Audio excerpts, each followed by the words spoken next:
Hello, everyone, and welcome to StoryForge, an offshoot of the Untold Stories project. This project focuses on those role-playing systems that may not get a whole lot of view in the streaming community. StoryForge, specifically, is meant to focus on character creation within these systems. My name is Andy, and I will be your Forge Master for this series, so let's strike while the iron is hot. Today's video, we are going to focus on Fate Core, the role-playing system created by the folks over at Evil Hat. Fate Core was spun out of the Dresden Files role-playing system, for those of you that may not know that. The system focuses on fate dice, set of six-sided dice, usually four, that are used that have 2 pluses, 2 minuses, and 2 blank sides. These dice are what you will roll and add up your pluses, your minuses, and your skill checks to do your actions. In this system, it's less about the attacking with +7 with your longsword, more about how you attack. So, do you attack carefully? Do you attack stealthily? Those skills, those methods of attack are what translate to your bonuses for your dice roll. So we're going to dive into a little bit of character creation in the Fate system. Specifically, we are going to look at the offshoot save game system module that was set up for Fate, which focused on video game style characters. And we're going to look at one of my favorite subjects that I did for a specific convention game that I ran. We're going to focus on cartoon characters. When you see who it is that I've chosen, you'll be very interested to see how he was made. So let's first take a look at how a Fate character is created. Fate generally has a collaborative character generation system set up. The way that characters get generated is not only by the player themselves, but the other players that they're going to be sitting around the table with. The idea is that each player adds an element of the story to the player's background, and that is how your little group comes together. Initially, these were known as kind of aspects, but they did change it a little bit to be more background style information. So with that, you can do this alone. You can make a Fate character stand alone without having anybody else around the table, but role-playing is a collaborative game. You do want to at least talk to the other players that you're going to be sitting around the table with and playing this game. Maybe determining if your backgrounds have clashed or if you have actually met the person in time before you got to whatever the story is that the GM has laid out for you. So, starting with your character for Fate, you start off with a high concept. A high concept is basically just a phrase that defines what your character is. So, a loyal knight, a scheming magister, or a dashing hero, that kind of thing. And the high concept defines who you are. So you don't want to just put down rogue or fighter or barbarian. You want to kind of give it that descriptive feel. The next thing that you do is you add a trouble for that character, for your character, something that complicates your character's existence. So running from the law, cursed destiny that you didn't choose, that kind of thing. From there, you would move down to creating aspects about your character. These are background pieces from your own background that you've created, or elements that you've taken from stuff around you. Padfoot of the city, disciple of the Crimson Hand, that kind of thing would be an aspect, something that gives you a little bit more information about you, but it also gives the GM a little bit of information to use in their game. If I was running a game and you said that you were a disciple of the Crimson Hand, we would talk about what the Crimson Hand actually is and what we would want them to be and how we would want them to interact in the story. The big focus for a Fate system character is your skills. The Fate core rulebook has 18 skills that it starts off with. Your GM can choose to use all 18 of those skills, or they can choose to pare them down. Now, a skill generally gives you 2 out of 4 options that you can use with that skill. You can choose to overcome an obstacle. So I need to leap over a tall building. I need to make my way through a deadly maze. Creating an advantage. An advantage is something that affects the scene. That can be invoked using fate points. Fate points are bennies or tokens that you get through role playing for playing to your high concept. That you can say, I'm going to spend this fate point and I'm going to alter this scene to give me a bonus. If I need a chandelier to be in a room so that I can drop it on the bad guy, I can create an aspect. Or I can create an aspect with a skill in this case, since we're talking about skills. The other 2 actions are well known to all role players. They are attack and defend. You can use this skill specifically to attack, or you can use this skill to specifically defend. And you can make that choice. Skills follow a pyramid method. You have 1 skill at a high modifier, usually either a +3 or a +4, depending on how many skills that you're using in the game. 2 skills at the next level down, so either at 3 or at 2. 3 skills the next level down at 2 or 1, and then if you are going from 4 down, 1 more set of skills, 4 of them at +1. The other skills that you have all are at +0, but that doesn't mean you can't use them for your 4 options. You just don't have a modifier, and you get what you roll with the fate dice. So to use a skill, roll the fate dice, add in your modifier. So if I were to roll my 4 fate dice and get 2 pluses, 1 minus, and a blank, and I had a skill of +3, I would end up with a total of +4. The GM will have a track that goes from anywhere from 0 to, I believe, 9 as the highest you can possibly get, and that is your level of success. So the higher your level of success, usually the better off you are.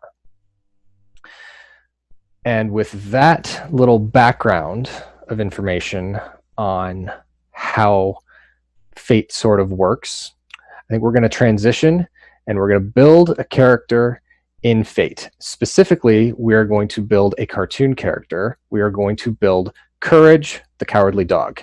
I created him a few years ago for a cartoon universe, cartoon empire style game that I ran at Origins that went over exceedingly well. And I hope that by showing you guys this character, you can get a feel for creating something that's not your everyday typical role-playing style.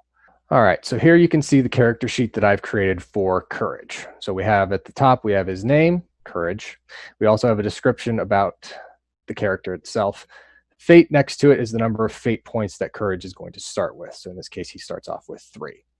As I mentioned before, when we were talking aspects, Courage has a high concept, which is the loyal family dog. So we're taking a lot of stuff from the cartoon series as his background information. So the high concept, loyal family dog. Courage is indubitably connected to Muriel and will do anything to help her out. His trouble, he's a scaredy cat. Well, scaredy dog, really. So as a GM, I can use that trouble and say, oh, you want to stand up for another player in the party, but you're afraid of whatever enemy that I have facing you. In this case, if I invoke your trouble, I would give you a fate point that you can use at a point later, and you would then act accordingly and step aside and let the enemy attack your ally. The other 2 boxes there that are filled in, the things I do for love and my enemy, my friend, these are aspects of the character. These are things that I took from watching the series, things that we would know about Courage himself. He would always do everything for love, and he did have a habit of making his enemies his friends. So Courage can use those aspects when spending fate points. Usually it's a very good thing to use either the high concept or the aspects about your character or on the scene to activate fate points to do things like gain a bonus or gain a reroll, that kind of thing. Scrolling down a little bit, we're going to look at Courage's skills. So I said that there were 18 potential skills that existed within the Fate core rulebook. The save game module that came out that created a system in Fate for video game characters pared that down to about 12 to 14. And they were very specific towards video games. I had to tweak them a little bit more to make them fit for a cartoon game, which is doable because this game allowed you a lot of freedom in what skills that you wanted to do. So as you can see, we have the 12 skills listed there. The icons next to each one of those skills tells us what you can do with that skill. So the first two are attack and defend. The up arrow with a plus is to create an advantage, and the arrow going over the block is to overcome an obstacle. So looking through this list, you can see we did the 3-2-1 pyramid for skill points. So Courage has one skill at 3, which is empathy, because Courage is a very empathetic dog. He has 2 skills at +2, which are deceive and taunt. Deceive because if you watch the show, Courage had the tendency to turn into other things and basically try to lure his enemies into false senses of security when he would do so. Taunt because, well, he could be a little sassy when he wanted to be. You have Notice, Run, and Suave. Suave is sort of my placeholder for, say, diplomacy, that kind of thing. It's a way to how charismatic can you be. So Courage gets a +1 in those 3 skills because he's fairly charismatic. So we move down, we talk about special moves. Now, I didn't mention these before, and I do apologize for that. Special moves, these are definitely things that you can do within the Fate core system. These were specific to the video. These aren't specific to the video game system, I'm sorry. But they are things that basically they do each one does a level of something. They give you an unlock, so you can use one of your skills for an extra action. So in this case, Courage has puppy dog eyes, which allows him to use Deceive to defend against fight attacks. So if someone's going to try to punch Courage or attack him in some way that isn't a ranged attack, Courage can use Deceive to defend against it because he might not be in that physical position. The second one is an upgrade. So it's an ability to do something extra, use a skill in a way that either gives you a bonus or does something specific. In this case, we have Morphin Malleability for Courage. Once per scene, he can transform into an object or structure to place a free aspect on the scene. So, and that aspect would be usable by all of your allies. They would still have to spend a fate point to use them, but something that would not exist. So that chandelier I mentioned earlier, Courage could do that. And the final one, which is the unbeatable, which is your final ultimate thing, is meant to be nothing. This does something so great, so amazing that it's not beatable. Courage has, why can't we be friends? Or can't we be friends? So once per session, Courage may attempt an empathy roll to convince an enemy to switch sides and join him. If he succeeds with style, he can spend a fate point to extend this for an extra round. So potentially Courage can make the bad guy his friend for a couple of rounds while his allies deal with anything else that might be going on. These special moves, the unlock is permanent. It's always on. Morphin Malleability, as the description explains, is usable once per scene. Scenes are usually 2 to 3, maybe 4 per role-playing session, depending on how long your GM is going. And then your unbeatable can't we be friends is usable once per gaming session. So that these things are not so overpowered that you can use them at all time. You can only use them at specific times or in specific instances, and once they're used, they're not usable again until the next time your group may meet. Going down, the hearts are stress levels. Stress levels are what Fate uses to track damage if you do take it. So in this case, Courage has a total of 6 hearts, 1 heart of 1, 1 heart of 2, 1 heart of 3. Depending on how big a hit he takes, Courage can choose to use those hearts to soak his damage. So if Courage were to take, say, 3 damage, he could either check off the box of 3, or he could check off the box of 1 and 2. If he checks off the box of 1 and 2, however, the next time he takes damage, even if it's only 1, he has to check off that box 3, which means that Courage has unfortunately fallen, which is where the lives come into play. Courage is a cartoon character. Cartoon characters are notorious for getting back up when you think you've got them beat.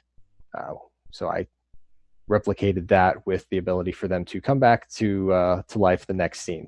You would lose all your fate points when doing so, but you'd at least be able to continue the game.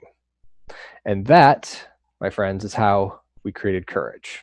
So if you wanted to create a cartoon character or any kind of Fate character in this manner, you would do exactly the same thing. You would create a high concept, you would create a trouble, you would create a couple of aspects about that character themselves, you would apply your skill ranks in the pyramid structure. So 4, 3, 2, 1, 1, 2, 3, 4, or 3, 2, 1, 1, 2, 3.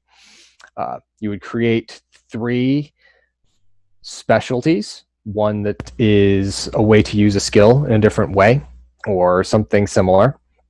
One that allows you to do something very cool, like create a new scene or give a bonus to an ally or something along those lines. And your final one is just supposed to be this really awesome, I did this because I can do this. I can make my enemy my friend. The unbeatable attack that doesn't necessarily have to be an attack.